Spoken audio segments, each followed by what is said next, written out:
سر نئے مالی سال جی بجٹ کھاں پوئے ٹیکسز جی سونامی ایکسپیکٹ کیوں یا سمڈ ایکسپیکٹ کیوں؟ دیکھیں میڈیا کی خبریں جو ہیں اس سے تو لوگ بہت پریشان ہیں، اور اس کا اچھا. انڈیکیٹ آپ دیکھ سکتے ہیں کہ جس طرح سے پچھلے 4-5 دن میں اسٹاک مارکیٹ جو ہے اس میں اتار چڑھا ہوا، ریومرز کے اوپر مارکیٹ چل رہی ہے، کوئی کچھ کہہ دیتا ہے، کوئی کچھ کہہ دیتا ہے.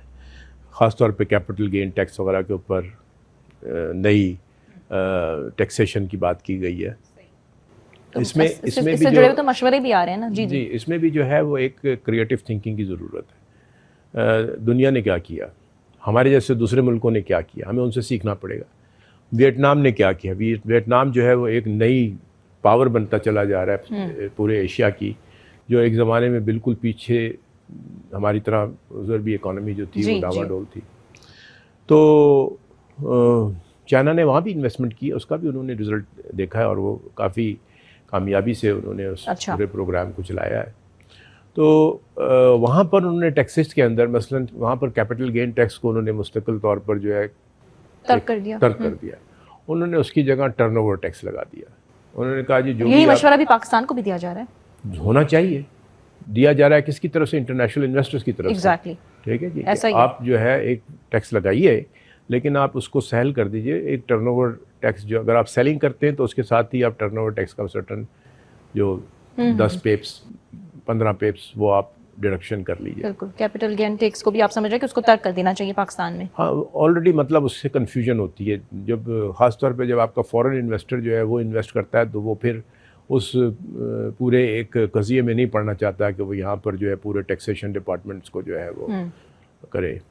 اس وقت آپ فورن انویسٹمنٹس کو اگر ہم کنسیڈر کریں تو کتنا آپ سیٹسفائیڈ ہیں، کتنا خوش ہیں جو ابھی فورن انویسٹمنٹس آ رہی ہیں؟ وہ آ بھی رہی ہیں یا صرف ہمیں نمبرز کو ہم دیکھ رہے ہیں؟ $250 ملین کی انویسٹمنٹ جو ہے وہ تو ریکارڈڈ ہے پچھلے 3 مہینے کی. And how has it benefited us? جب آپ کے پاس کیپٹل مارکیٹ میں پیسہ آتا ہے تو آپ کے پاس اکنامک سسٹم میں نا پیسہ فارن ایکسچینج کی صورت میں جو آپ چاہتے ہیں. تو آپ کے پاس جو مارکیٹ کیپ تھا ایک زمانے میں وہ تقریباً $100 بلین کو ٹچ کر رہا تھا. اوکے 2022 میں وہ $17 بلین پہ چلا گیا. اتنی گراوٹ ہو گئی تھی. ٹھیک. اب وہ مارکیٹ کیپ دوبارہ بڑھ کے $34 بلین پہ آیا ہے. اب آپ دیکھیے کہ ہمیں ابھی بھی کتنی گراوٹ پہ بیٹھے ہوئے ہیں. اس کو ہم نے بہت کچھ آگے لے کے جانا ہوگا. صحیح. فارن انویسٹر جب انویسٹ کرنے آتا ہے تو وہ پرسیپشن لے کے آتا ہے. اس کی وجہ سے باقی بھی جو FDI آتی ہے وہ بھی تب آتی ہے جب وہ دیکھتے ہیں کہ یار یہ مارکیٹ میں جو ہے دوسرے انویسٹرز بھی انویسٹ کر رہے ہیں. یہ بھیڑ چال ہوتی ہے. اچھا. تو اس یعنی جس کو ہم ہرڈ مینٹیلٹی کہتے ہیں نا، یہ اس کے ساتھ ہوتا ہے.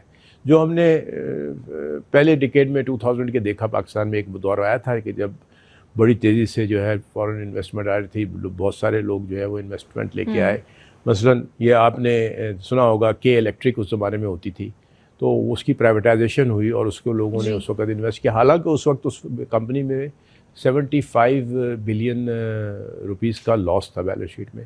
پھر بھی انہوں نے $400 ملین ایک لاس میکنگ کمپنی کا پے کیا تھا. پھر اس کے بعد زونگ جو آج ہمارے ہاں ہے اس کے لیے جو ہے انویسٹمنٹ آئی $8 بلین کی ٹوٹل انہوں نے انویسٹمنٹ کی ہے.